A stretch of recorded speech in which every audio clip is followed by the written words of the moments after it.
I'm Charlie Miller, the Executive Director and Curator of Off Center at the DCPA. I'm John Eckeberg, the Executive Director of the Broadway Division at the Denver Center for the Performing Arts. I'm Chris Coleman, Artistic Director for Denver Center Theater Company.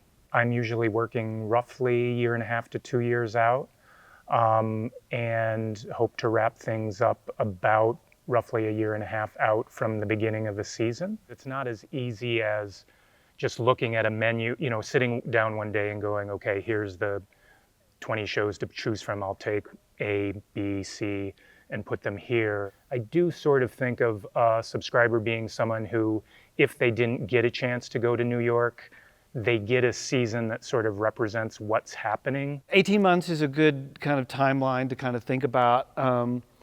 Some projects take longer than that, some come on later than that. So lots of titles on the board. And things that we're thinking about. We know we're going to do 2 world premieres that came out of the summit. So which ones?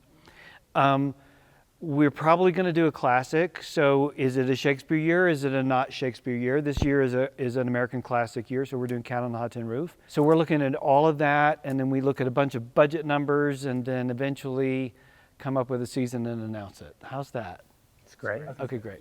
Because Off Center doesn't have a fixed season like the theater company or Broadway, it's more variable. Sometimes, we're always going to be doing a project or 4 in the course of a year, and the timeline can be long, and it can also be a lot shorter with Off Center. And I remember really vividly us having a conversation about the strategy, and you saying, this is what resonates for audiences, and we should be the best in large-scale immersive. And we're really one of the very few, if not the only, theaters in the country that's producing immersive work at this scale. The Denver Center's had a wonderful history of all of us, really, all divisions of world premiere work. The legacy brings with it a lot of attention and a lot of expectation, a lot of resources and a lot of excitement, and a lot of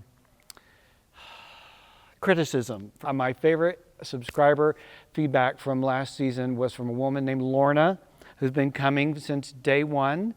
And she said, I was very disappointed with the last 3 shows of the season. I don't come to be entertained, I come to be enlightened.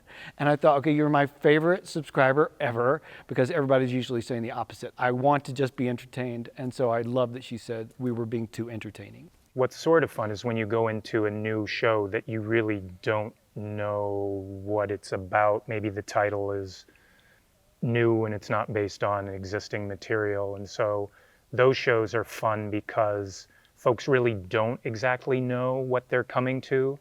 But then they leave and that's usually the language they use, which is, I had no idea what to expect and I had such a great time.